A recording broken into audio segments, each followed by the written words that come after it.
Koncertai, parodos, festivaliai. Kultūros horizontai.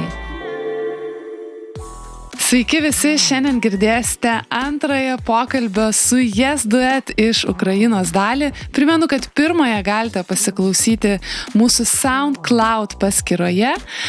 O šiandien Yes Duet, tai yra bajonistas Jevgenijus Musijacas ir smuikininkas Serhijus Dobošas, papasakos apie dvasinę savo kaip muzikantų kelionės dalį. Tai sveiki, žinau, kad esate tikintis menininkai, muzikantai ir norisi paklausti, ar muzika jums padeda ir kaip jinai jums padeda pažinti Dievą? Mes, kaip profesionalūs muzikantai, su muzika jau esame nuo pat vaikystės. Ir netgi sakyčiau atvirkščiai. Muzika nedažnai trukdo muzikantam pažinti Dievą. Nes muzika tampa kaip stabas. Tampa tokiu Dievu, kuriam mes lenkiamės.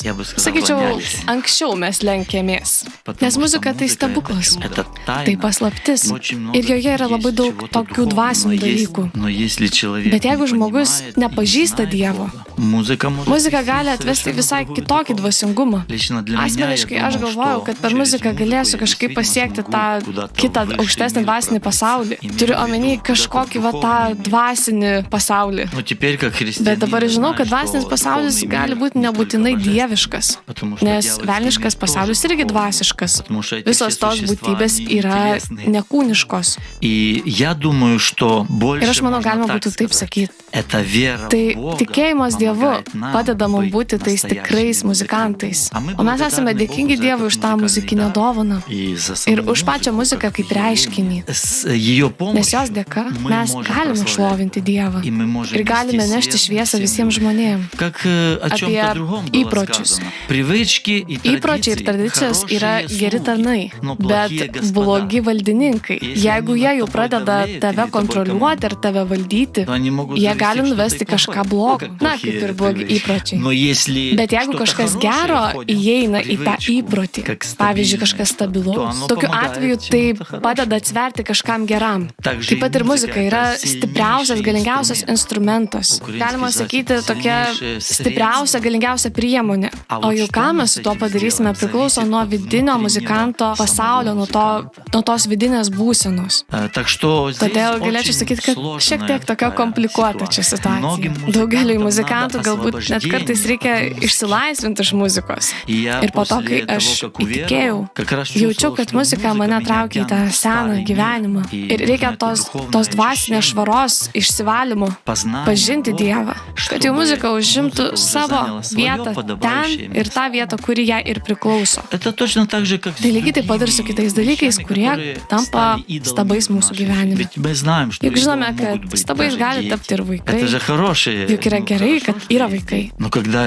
Bet kai jau tėvai daro iš jų stabus, tai tiesiog griauna gyvenimą. Visų pirma, vaikų.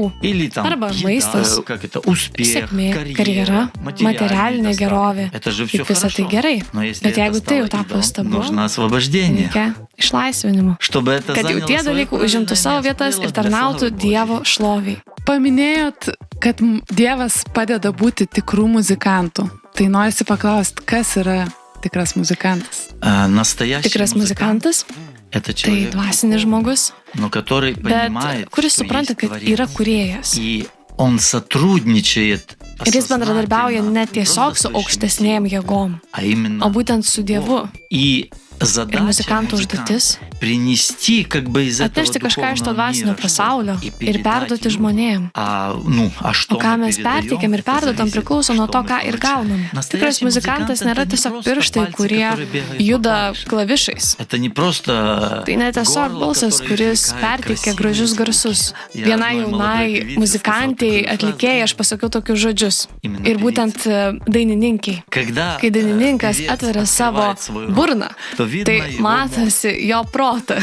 Galima sakyti, jo mąstymas. Tai galvoju, kad jinai taip stipriai atveria savo burną, kad aš jos smegenis matau. O esmė ta, kad kai muzikantas groja arba dainuoja, matosi, kuo jis pripildytas. Ir Jėzus pasakė, ko kupina tavo širdis, tą kalbės ir tavo burna.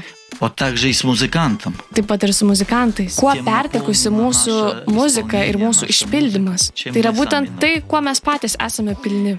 Поэтому настоящий музыкант — это Todėl тот, tikras muzikantas yra tas, kuris познает pažįsta tas dvasinės tiesas ir perduoda jas žmonėms. Tam, kad būtum gabus perteikti tokius, galima sakyti, sudėtingus dalykus ir supratimus, reikia taip pat labai gerai būti įvaldžiusiam instrumentą, techniką ir visokiais muzikiniais gebėjimais. Todėl, kaip ir sakiau, reikia vaikščioti dviem kojom. Reikia daug dirbti ir praktikuotis būtent savo profesinėje srityje kaip muzikantas, bet tuo pačiu taip pat vystyti ir savo asmenybę, vystyti mąstymą, dvasinį pažinimą, vystyti savo santykį su Dievu ir su žmonėm. Nes būtent tie muzikiniai kūriniai, ypač tuos, kuriuos mes atliekam, juk tuos kūrinius parašė genialūs kompozitoriai. Ir daugelis iš jų buvo tikinti žmonės, kurie kūrė Dievo šloviai. Ir todėl tam, kad mes tą suprastume ir teisingai perteiktume, mums irgi reikia būti maždaug panašiame išsivystymo lygyje. Todėl tikrai yra daug darbo. Bet tai labai įdomu. Ir tai Dievo palaiminimas.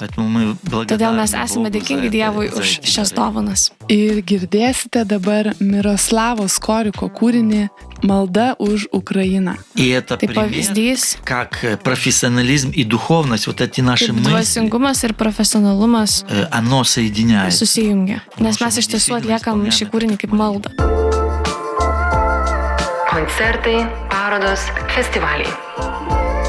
Kultūros horizontai. Toliau kalbame su Yes Duet iš Ukrainos ir Serhijau, jūs kalbėjot apie dainininkus, kad kai dainininkai atveria burną, matosi širdis ir per balsą iš tiesų labai daug matosi. Tačiau jūs patys esat instrumentalistai, kaip šitą mintį būtų galima pritaikyti jiems? Galima sakyti tas pats čia. Nes pačiame atlikime matosi žmogaus mąstymas, jo vidinis pasaulis. Juk muzika irgi kalba.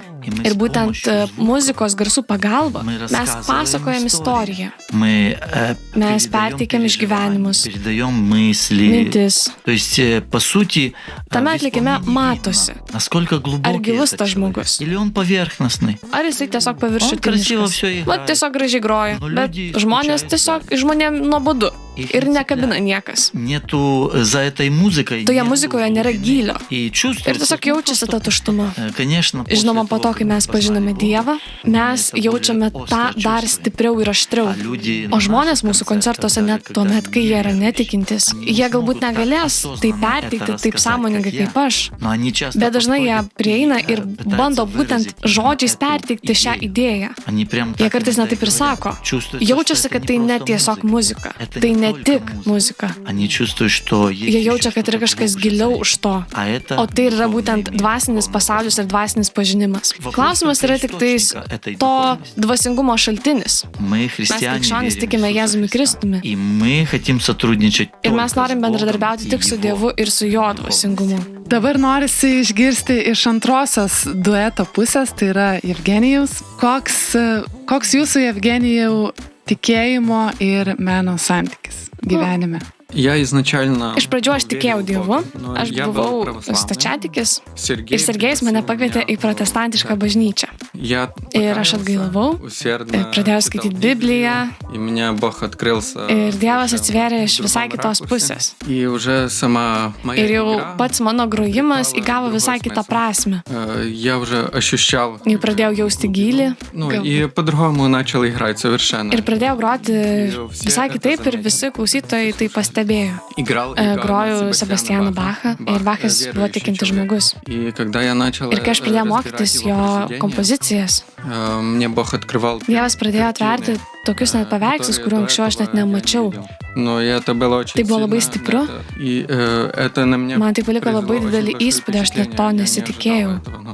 Ir taip toliau mes judame su malda ir tikėjimu.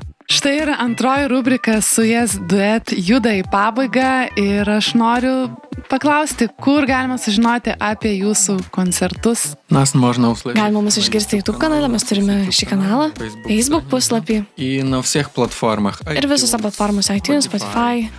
O kalbant apie mūsų koncertus, visų organizavimu užsiema Tadas Daujotas. Ir jis turi tą detalesnę informaciją, nes bus daug koncertų. Ir kiekvieną dieną gali būti vis kitam mieste. Todėl stebėkite mūsų puslapį, mes ten tiesiog talpinsime visą naujausią informaciją. O taip pat ir bendradarbiavimo klausimas ar kvietimas į kažkokius pasirodymus taip pat vyksta per Tadą Daujotą.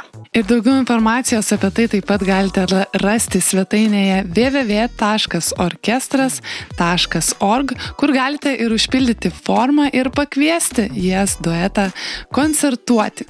O su jumis buvau aš, Jūratė Kriščiūnaitė, vertė Gabrielė Krulytė ir Yes duet. Tai bajanistas Jevgenijus Musijacas ir smuikininkas Serhijus Dobošas.